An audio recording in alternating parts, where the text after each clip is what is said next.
Back in Argentina, as we said, he lived simply, humbly, but now he'll hold one of the most powerful offices in the world. Unlike his predecessor, Benedict XVI, a man known the world over even before his papacy, Pope Francis was largely mysterious to many before today. That's all over now, though, and many Catholics are rejoicing at the change, as ABC's David Wright reports.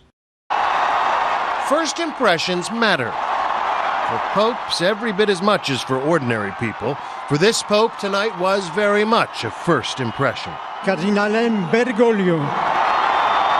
His name unfamiliar even to some of the priests in this crowd. Someone said Bergoglio, and we needed someone else who was from Argentina to tell us that he was from Argentina. You thought he might be Italian? Well, I think his name sounds Italian, sure. Was he who you were expecting? Not even close. Not even on page 2.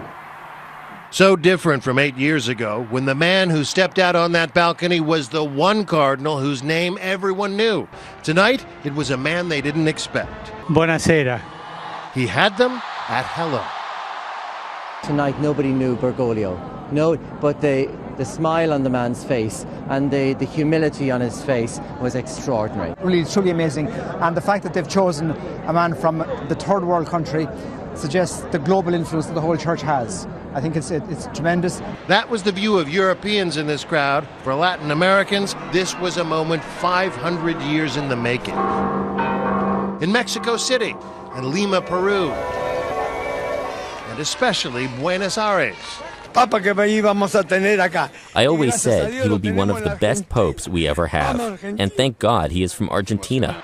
The church has validated one of their own, acknowledging for the first time in 1,000 years that Europe doesn't have a monopoly on the papacy. As Catholics in Argentina, we're very, very happy. We believe that this is a moment in Argentinian history that is very important for us to have an Argentinian pope. The election of Pope Francis is a reminder that the center of gravity has really shifted from the northern hemisphere to the southern hemisphere, where all the growth in the Catholic Church is happening. A first, not just for the New World, but for the missionaries who brought the faith there. He's the first Jesuit pope. The idea of a Jesuit pope was once as unthinkable as an American pope. Historically, there's been a lot of fear of Jesuits. But that doesn't seem to be a problem anymore. So this was a victory for Georgetown and Fordham, too. It's pretty cool because we kind of always stress the principles of the Jesuits and St. Ignatius and Ad Majorem Dei Gloriam for the greater glory of God. So it's pretty cool to have something that we're educated on and kind of knowledgeable about to have the leader of our Catholic Church. One more first, his name. A tip of the hat to the humble saint from Assisi, patron of Italy and of the poor. The fact that he chose to be called Francis was a definite crowd pleaser.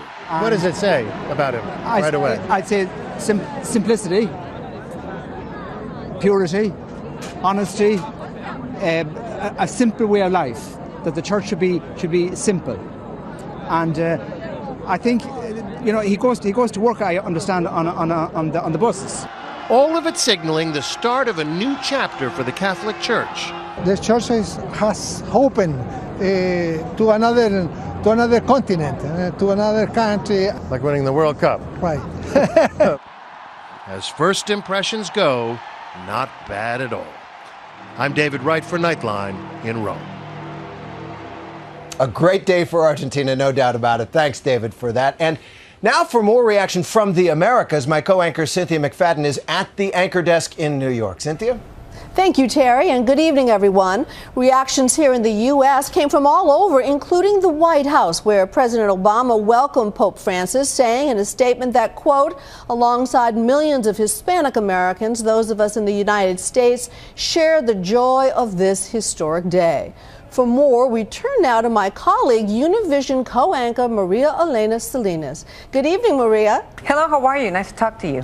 Nice to talk to you. Well, let's start. The reaction, of course, in Argentina was enormous. You've been talking to colleagues all across South America today. Tell us more. I have not seen that kind of reaction in Argentina since their football team won in the World Cup. As you know, And Argentina is a very Catholic country. About 76% are Catholic. But more importantly, not just Argentina, but the whole region. Most of the Catholics in the world are in the Latin American region. It's over 40%. And it's a very important area also for the church, because that's also where they're losing a lot of followers.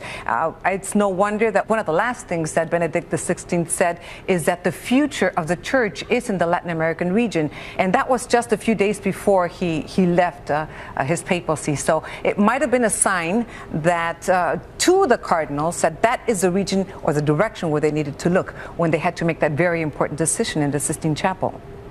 Of course, it's also an enormous moment for Hispanics in this country. The reaction has been powerful. Tell us a little bit more about that as well. Definitely. I think this is a Latin American story.